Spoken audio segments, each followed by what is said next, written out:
If you guys need any of the Season 3 grinds done, whether it's Domination Draymond Green, grinding level 40 for D-Rob, or grinding for any of the Hidden Gem Pink Diamonds, hit up my guy Rose NBA on Twitter. You guys can see his @ there. He is the man with the plan.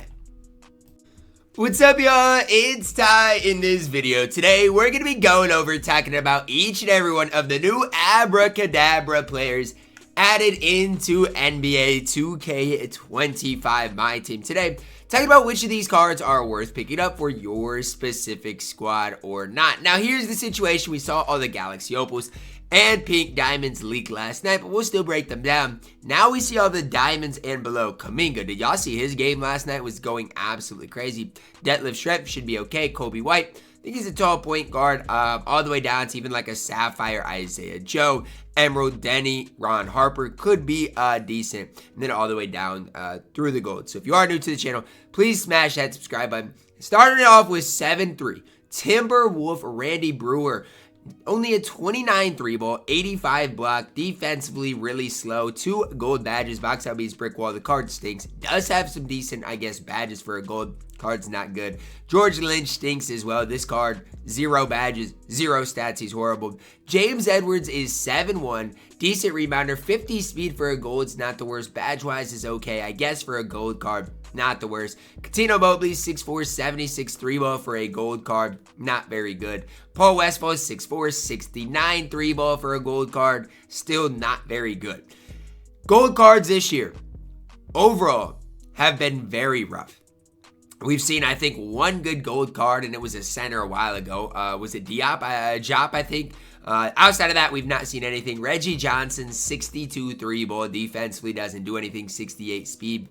Yikes for Reggie Johnson. Ron Harper, 6'6", 73-ball, 80-ball handle. Defensively solid. 79 speed. Ron Harper's okay. And hear me out. You're looking at an Emerald that's going to be cheap. That's 6'6". He's going to be able to knock down the occasional shot. He's going to play defense. And he's got some decent badges. I just wish the card was a little bit faster. The 79 speed to me is the biggest red flag here for Ron Harper. But he could be a lot worse. Gafford's only 6'10", comes with 75 speed. Not great. Denny Avdia, 6'9", 75 3-ball. Defensively, honestly not bad. 79, 78. But he's not good. Chris Anderson, the Birdman, 6'10", 68 3-ball. He can shoot decent. 90 block, 87 interior. Solid rebounder. Only a 70 speed, but he's not horrible for a Sapphire. Honestly, like he's not. He can knock down the occasional shot, play decent defense. I don't hate the Birdman. Now, is he great? Is he as good as the Candyman? No. But Chris Anderson can play. Isaiah Joe up next, 6'3", 95 3-ball, 86 ball handle. Look, defensively, Isaiah Joe is going to stink. But for like offline modes, the card's good. I've used the Thunder in play now. And Isaiah Joe has a smooth jump shot as well. So, do the pros outweigh the cons with Isaiah Joe? For like offline modes, probably. That's about the only place I'd use him. Rod Thorne up next, 6'4", 84 3-ball, 86 ball handle. Defensively, really good. 3 gold badges. Challenger Pick Dodger, 12 on a silver. The problem is I was really hoping he would come with on-ball menace, and he just doesn't. I don't hate Rod Thorne, but that is a problem. Tim Hardaway Jr., 6'6", 89 3-ball, 86 ball handle. Defensively solid. 7 gold badges, 5 on silver, 2 on bronze. Again, no on-ball menace, but I don't hate Tim Hardaway Jr. whatsoever. Kuminga up next, 6'7", 83 ball, 90 driving dunk, 86 ball handle. Defensively solid, 92 speed. 4 Hall of Famers with 20 gold badges, including the on-ball menace. Here's the deal with Jonathan Kuminga. I want to take him to shoot around to see exactly what the card looks like, but it's just really tough for me to hype the card up when literally, what was it? Last week we got Rui Hachimura, who is an absolute beast at the small forward position, that it's going to be really tough for me to hype up Kuminga to like be that next level of a player. Now again, I don't want to sit here and hate on Kuminga, but that's just kind of my prediction of it. Now I will say Kuminga's jump shot is smooth. In past years, Kuminga has had such a beta jump shot that I have not liked the card. This year, his jumper is really smooth. So, depending on his price, I don't hate Kuminga. Decent player build, defensively going to be solid. I just don't know, like, again, he has a better release than Hachimura for sure. But if you're looking at Hachimura, who has literally nearly every badge in the game, to Kuminga, I think it is tough. But I don't mind Kuminga at all. I think this card can definitely play. Kobe White up next, 6'5" point guard, 93 3-ball, 80 driving dunk, 93 ball handle, defensively solid, 90 speed. Only 3 Hall of Famers with 13 on gold. That is the biggest troll I've seen. I know he's 6'5" at the point guard position. He's got great shooting badges, but he's only got 16 base badges. And I mean, look, I'm not trying to hate on Kobe White, but the realistic thing is, I know he's 6'5", and honestly his defensive stats are fine, but he needs more badges. His release is fantastic, guys. I still think this Kobe White is going to be playable. However, he just needed slightly more badges. I don't hate Kobe White. I actually like this card. His release is good. His player build's good. The fact that his hair, I mean, it's going to make him look taller as well. Kobe White is okay on this game. I just wish his badges came a little bit better. It's still fine because you can apply the important ones like On-Ball Menace, maybe some other ones to the card. I still think Kobe White's going to be okay, but I'm telling you, this card could have been like one of the best point guards in the game. He is still solid for a diamond, good height, good frame, good jump shot. I just personally wish, and maybe I'm selfish, but I just personally wish that he would give you a little more as far as badges, a little bit more on the defensive side of the ball. Detlef Schrempf up next, 6'10" at the 3, 93 3-ball, 80 standing driving dunk, 86 ball handle. Defensively, now, I'm not going to overreact because 79 perimeter, 79 interior. It's not great, but it's not the worst. Like, it's 79, and a lot of people say, well, Ty, if it was 81, you wouldn't be making a big deal of it. You're probably right. 83 speed, 4 Hall of Famers, including some offensive badges, 16 on gold, does not come with On-Ball Menace. I think for Detlef Schrempf, it's pretty simple, pretty easy. Kind of looks relatively similar to Keith Van Horn, but I still think it comes down to this. What does that jump shot look like? Because the jump shot looks good, guess what? Detlef Schrempf's going to be solid. If his jump shot's bad this year, then he's probably not going to play. Yeah, get him off my court. Like, there's just no reason to run Detlef Schrempf over a guy like Rui Hachimura. There's just not. Now, his release, the more I shoot with it, like, it's whatever. But Keith Van Horn walks circles around this card. And I'm going to compare him to Keith Van Horn because they're both 6'10". They both have decently wide player builds. Keith Van Horn walks circles around this Detlef Schrempf card. I'm sorry, Detlef, but that's just the truth behind the situation. You are not going to play. So as far as the diamonds, I think I'd take Kuminga, Kobe White, and then go to the Detlef Schrempf in that order specifically. Now, to our pink diamonds, Eddie Jones, 6'6", 92 3-ball, 85 driving dunk, 92 ball handle, defensively, 95 steal, 92 perimeter. Interior is only a 69 kind of troll, but it has a 92 speed. The 92 speed rating is huge. Comes with 10 Hall of Fame badges, including Posterizer, Deadeye, Hands for Days, Challenger, Glove, Interceptor, Set Shot, Shifty Shooter, Ankle Assassin, On-Ball Menace, 18 gold badges as well. The more I look at Eddie Jones, the more I like the card.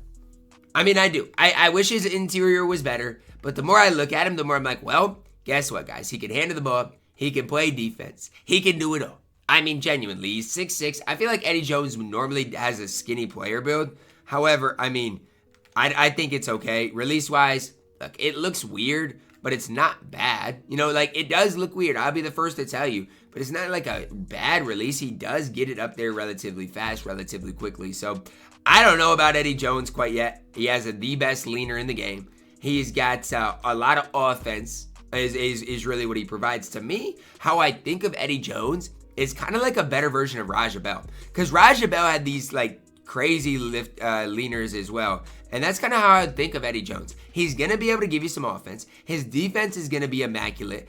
I think Eddie Jones is going to be really solid on this game. And again, you guys can say I'm wrong, say I don't know what I'm talking about. But Eddie Jones has hot spots only from both corners. So anywhere above the break, he doesn't have a hot spot. But he comes with a 92 3-ball. Like I said, one of the best releases in the entire game. Movement-wise is going to be good. I like Eddie Jones. I think he is going to absolutely be able to play.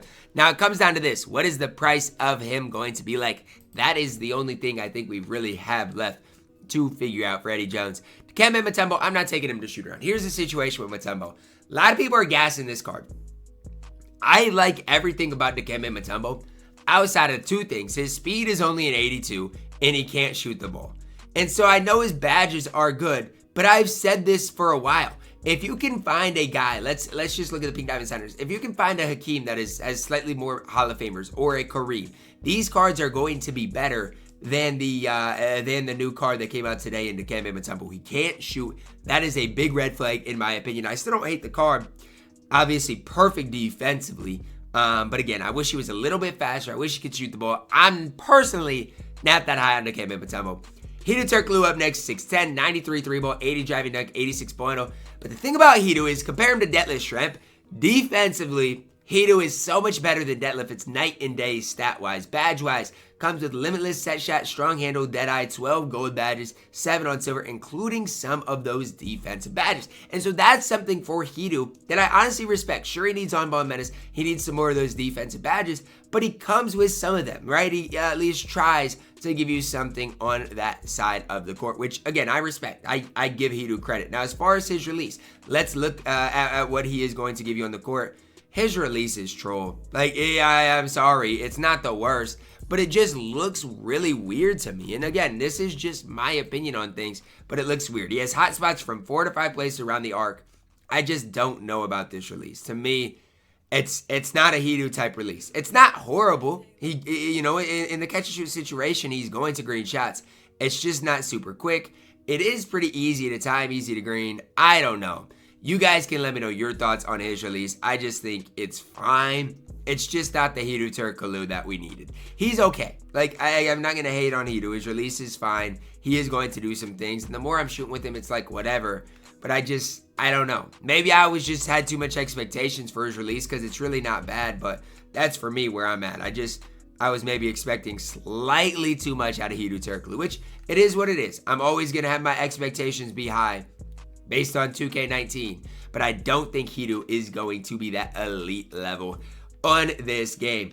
Next up, after Hedo, we do see our last pink diamond. It is Michael Red, 96 3-ball, 6'6", 90, like I said, 96 3-ball, 85 driving dunk, 86 ball handle. Defensively, Michael Red is actually solid. 86 steal, 85 perimeter, 90 speed, 6 Hall of Famers, 10 on gold, including on ball menace, 2 on silver, 1 on bronze. Michael Red has hot spots from 3 to 5 places around the arc. Let's take a look at exactly what this release does look like. Now, for Michael Red, I don't know. I just feel like we've seen some good Michael Reds in the past when he used to have that one of the best releases in the game. This year, I don't know what to expect out of Michael Red. Let's check out the release. Looks kind of weird. I mean, it looks kind of weird. He's got the Leandro Balmero release. Again, it's not bad. I think it might honestly be hard to contest with how high he jumps on it. I just don't know how easy this is going to be able to green. Now, that's just my opinion. You guys might green every shot with Michael Red. To me, get me as far away from this card as possible. Genuinely. I don't want nothing to do with him. Give me Eddie Jones. Forget Michael Red. I do not want anything to do with the card. Next up, we've got Galaxy Opal Dwight Howard. Now, the first thing I want to say about Dwight Howard is he's going to be able to shoot. He's got a 74 3-ball. So, that being known, obviously, can shoot the ball, 6'10", wide player build, 98 standing dunk, 98 driving dunk, can handle the ball, defensively basically max.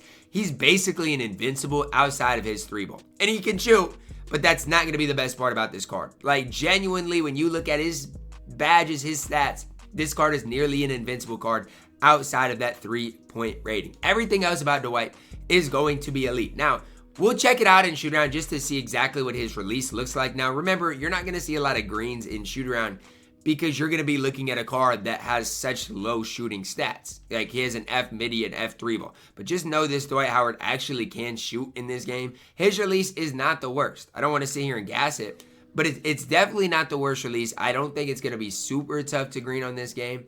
Now, we'll see. We'll see when the better Dwight comes. Obviously, again, this Dwight isn't going to be able to shoot the ball.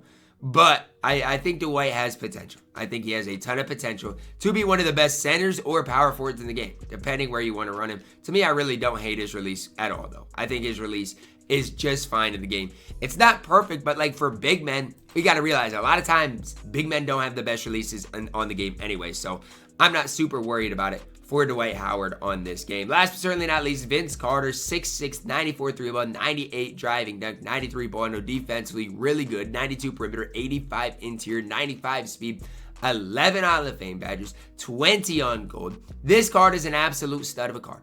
Offensively speaking, might be one of the best offensive players in the entire game. Say I'm wrong, but trust me, I've used the 2000s in decades so much, so often to know and realize how good Vince Carter truly is on this game. Let's start. Where do you want to start? With the fade? Let's start with the fade. Vince Carter has an incredibly good fade. Like, his fade going either way, right or left, is immaculate. I mean, genuinely, his fade is going to give people the business that you are playing against. So that's where I want to start with Vince. His fade is fantastic. If you want to look at the Opal's hot spots, right? So in Shootout, you're seeing this. It's the exact same. He is going to have these hot spots in my team, the exact same hot spots. His catch and shoot release is fantastic. His ability to dunk the ball is going to be off the charts good. Vince Carter is the real deal on this game. I don't care what people say. He's got the best fade in the game. He's got a high three ball. Defensively, he's going to get the job done. Vince Carter at the shooting guard position is the real deal in my team. I don't care what anybody says. Sign me up for Vince Carter. Now, am I going to get the card? No. He's going to be insanely expensive, but the card is immaculate on this game. That's going to wrap it up for our breakdown of the complete Abracadabra set in my team. Let me know your thoughts on it down below in the comments. Drop a like on the video, subscribe if you're doing it. As always, man, I love you guys. Have a blessed day.